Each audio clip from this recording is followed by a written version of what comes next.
Last question. Were any of the repurposing plays unsuccessful? What would you have done differently?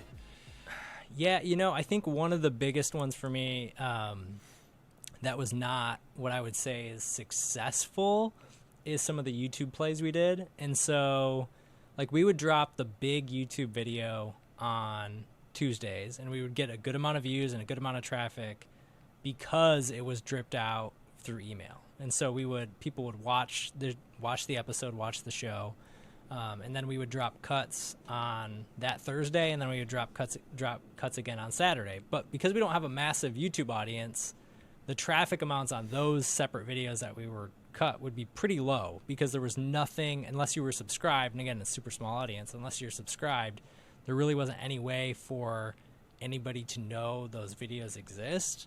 And so I think moving forward, like, that's where my head's at right now, is trying to figure out, okay, we're able to drive traffic. Hopefully in the meantime, between now and the next demand, we're able to actually get some more subscribers on YouTube. That'll be helpful.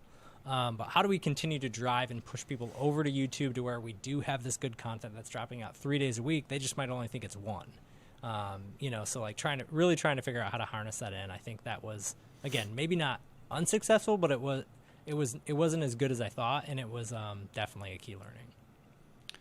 So I'll preface this by saying I am nitpicking here, and like nitpicking at the smallest little things because Justin knocked it out of the park with all of this. But one of the things that I don't think we thought about was, as we were repurposing and promoting, the sessions that were coming out, we didn't tap into giving those recordings ahead of time to the panelists or the speakers. And I remember Devin Reed reached out to me. He was like, yo, why didn't you send me these? Like, I'll promote these for you.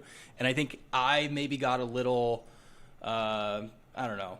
I didn't want to abuse their audiences because they helped us promote demand so much leading up to it. But that was something that we'll definitely do next year. And we'll give people the social clips just because it's good for them. It's good for their personal brand. And at the end of the day, it's helping promote demand.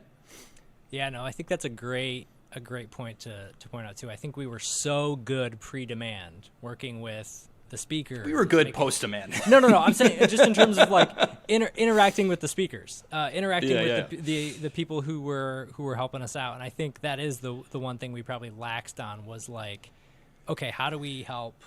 And again, you don't want to feel like you're bugging them or like, especially, like, bingo. You don't want to feel like you're using these people either, but I think like using them and just providing them with the stuff in case they want to use it or are interested in it,